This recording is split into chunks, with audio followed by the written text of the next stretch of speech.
Welcome back to Solo Marvel Champion. Today I'm starting a new series where I look at my favorite hero cards from every hero in the game. Today's video is going to be the Core and Wave 1. We're going to start with SpiderMan. SpiderMan is a lot of fun to play, and he's got a lot of good cards in his kit.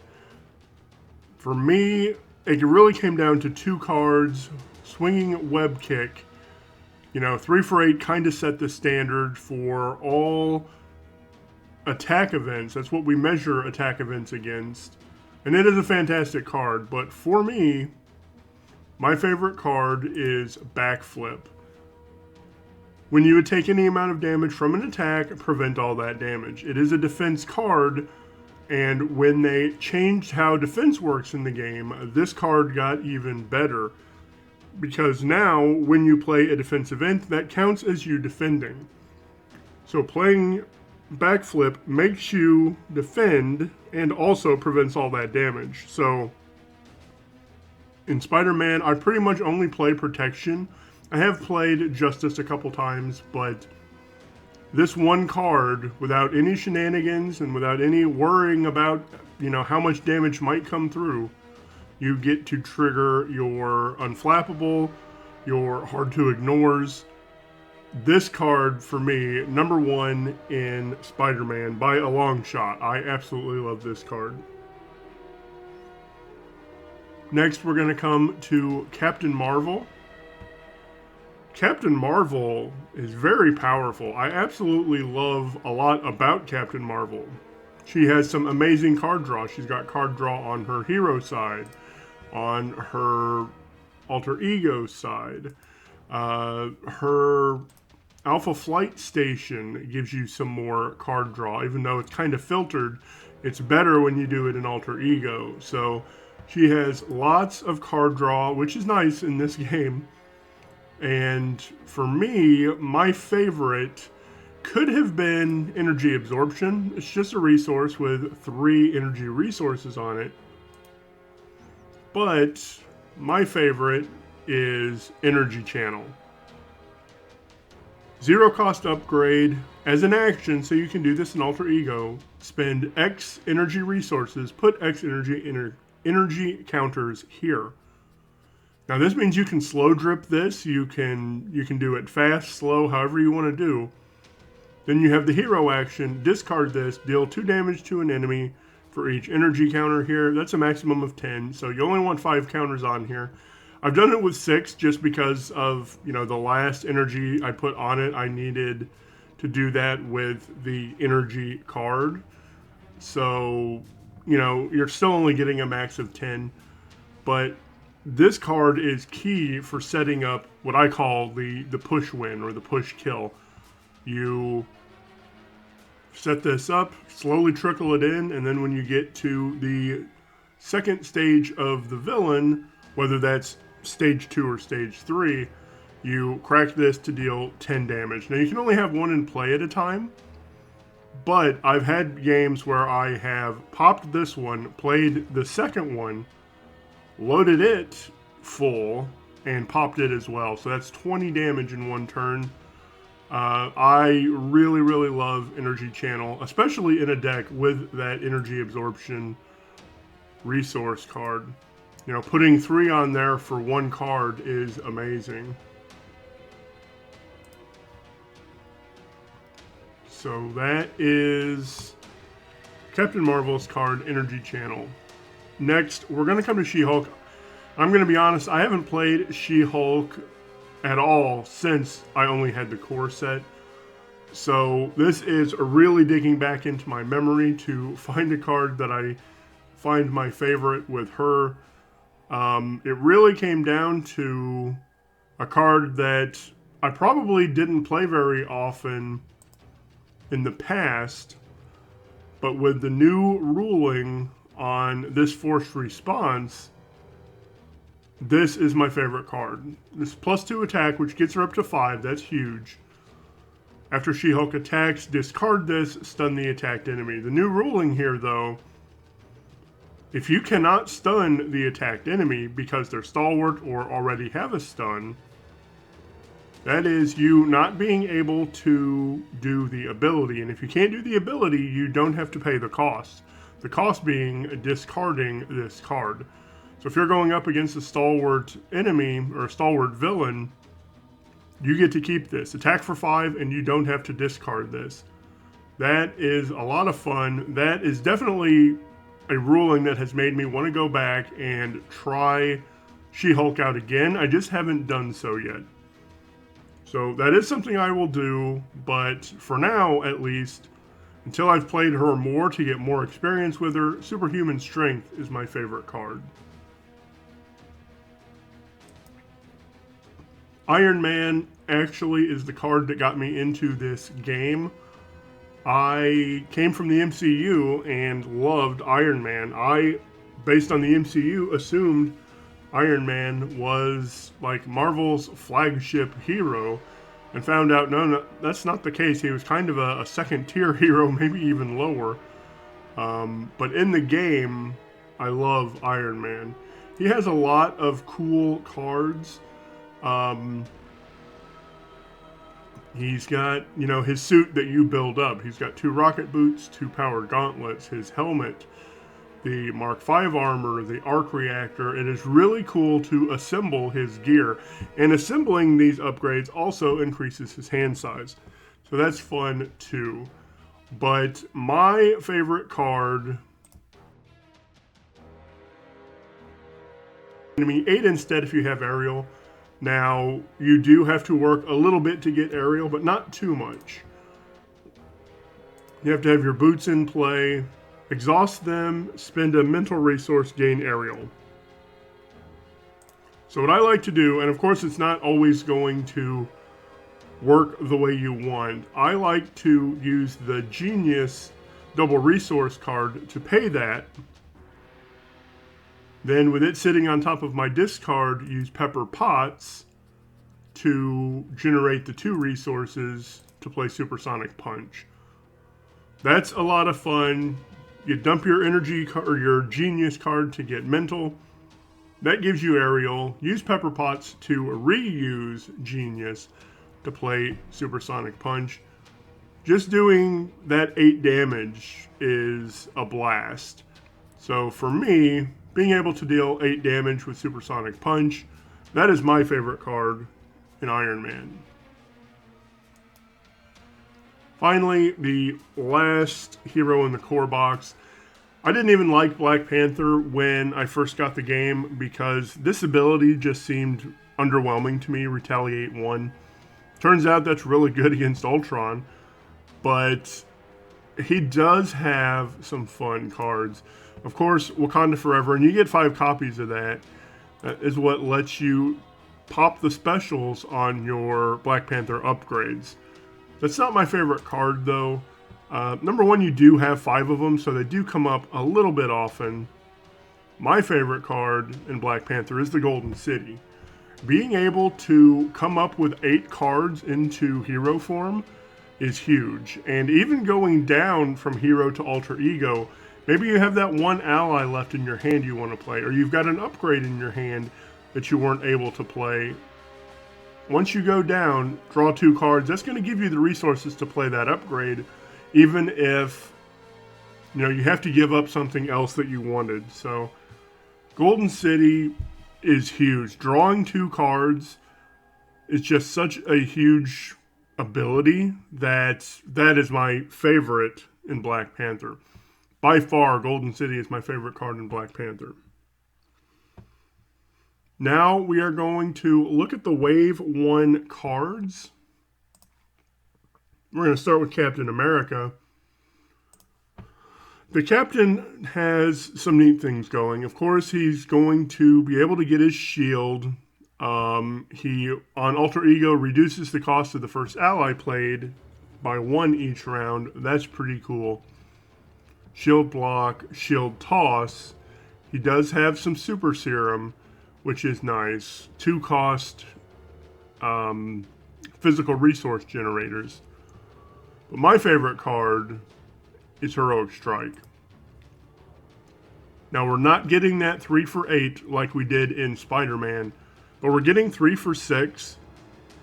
and probably the stun, because you're going to pay for that with Super Serum or Super Soldier Serum. And if you don't have that on the board, you're probably going to use a physical to get that. So 6 plus a stun, in my book, is as good as 8. Just because you're going to cancel that next attack. So for me, I love stun and confuse. That's kind of what I was doing when the game first came out. Every chance I got to stun and confuse, that's what I was doing. I love being able to slow down the villain, and Heroic Strike will do that. So for me, in Captain America, Heroic Strike, definitely my number 1. Next, we're going to come to Miss Marvel.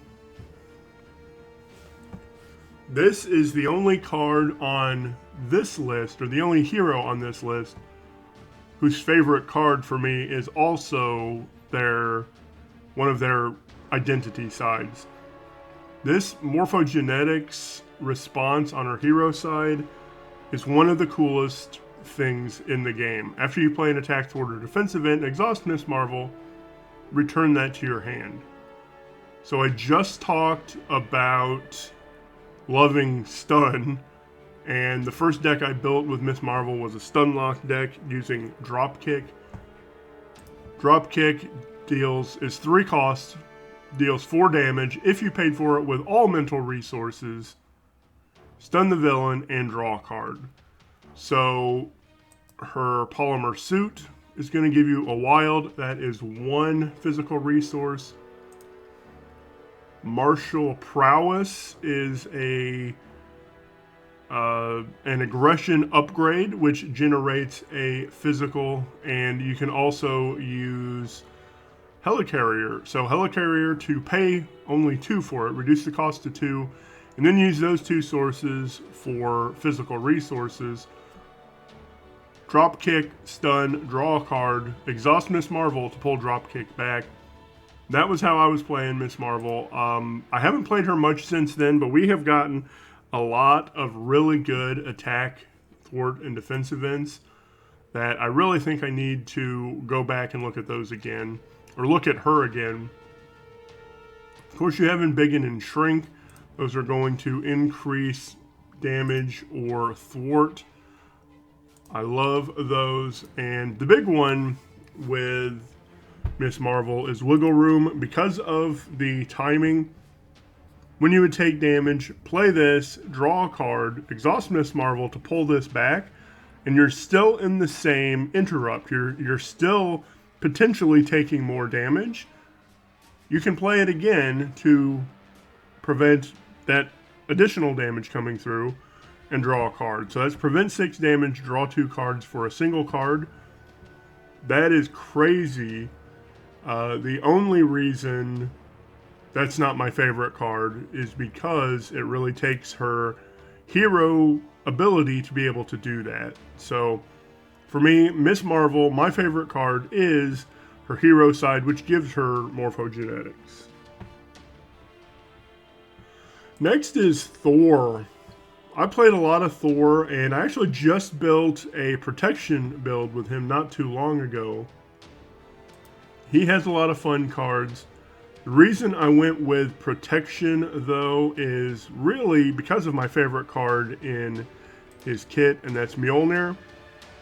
Mjolnir gives him +1 attack, and he gains aerial. And since you are, unless you're playing like Ultron and this card gets discarded as a drone, you are assured of getting Mjolnir on your first turn. So while he doesn't have a printed aerial, he basically does, because you pretty much always have access to Mjolnir. Now, I played him in protection for Ever Vigilant. Ready your hero, remove 2 threat from the main. A lot of fun, and I don't know. There are some things about Thor, like you have to be playing with a lot of minions, so that's why he does have Defender of the Nine Realms to pull a minion for you.